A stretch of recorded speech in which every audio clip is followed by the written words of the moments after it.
দেখলাম আমার ননদ বসিয়েছে তরকারি, ভাত হয়ে গেছে।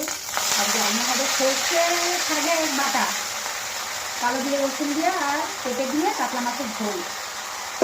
তুমি বলো তোমার কি বক্তব্য? কষ্ট করে বরের জন্য রান্না করতে পারছি না, মনে করবো আমার কথা।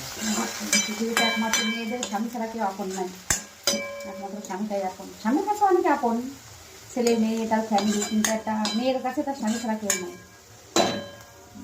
বুঝছো? বুঝলাম বাবা হাতে ছাকা লাগলো, বেশি ভালোবাসতে গেলে কি ছাকাই কাটি যায়, বেশি ভালোবাসা যেখানে সেখানেই দেখবে ছাকা।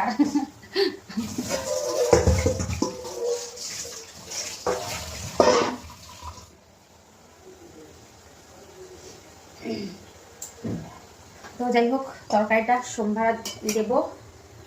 অনেকটা প্রচুর ঝোল হয়ে গেছিলো, আমি কিছুটা ঝোল নামিয়ে রেখেছি, কারণ একবার খাবো, ওবেলা বিয়ে বাড়ি যেতে হবে, তো তার জন্য আর অত তরকারি দিয়ে কাজ নেই। খাবো তো মাত্র 5 জন, আমাদের 5 জন।